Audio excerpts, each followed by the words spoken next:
Tagos sa butong lamig ang nararanasan ngayon sa Cordillera Region. Sa katunayan sa City of Pine sa Baguio City, bumagsak sa 10 degrees ang kanilang temperatura kaninang umaga.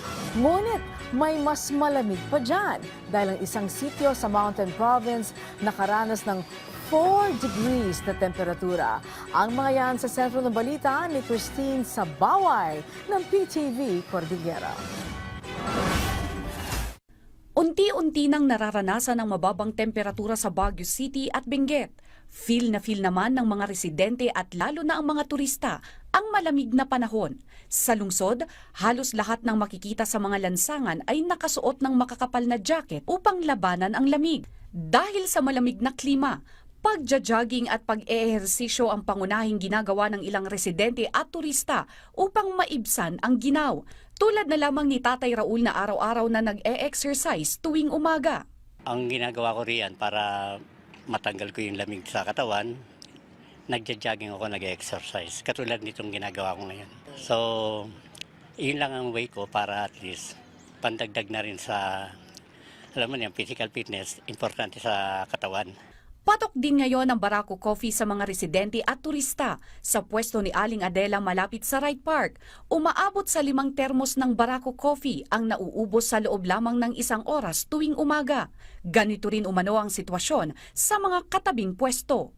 5 termos kasi maraming nagkakape dito kasi malamig. Mga anong oras po usually pumupunta yung mga tao dito para magkape? Mga 7 o'clock. 7 o'clock. Ubos na ho Ubos na. 7 to 8. ang pagkakape. Kasi maraming nagkakape pag umaga. Samantala sa Atok Benguet, partikular sa Paway, nakapagtala ng 5.4 degrees Celsius na temperatura. Ayon kay Atok Tourism Councilor Edward Haight, nakakaranas ngayon ng frosting o andap ang ilang taniman ng repolyo sa lugar. Dagdag pa niya, sa kabila ng malamig na panahon, patuloy pa rin ang pagdagsa ng mga turista sa lugar. Napakakapal po kaninang umaga at I think it damages some of our crops, mas lalo na yung mga repolyo na yung harvest. Yun ata ang gustong-gusto ng mga turista, the cold weather of Atok, not only sa flowers namin. They can really feel how cold yung temperature. So yung mga natulog kagabi sa campsite o sa mga homestay, naramdaman po nila yung lamig. Pero tuloy-tuloy po ang turista natin na dumarating sa Atok since the whole year round, pero napakarami po starting December 22.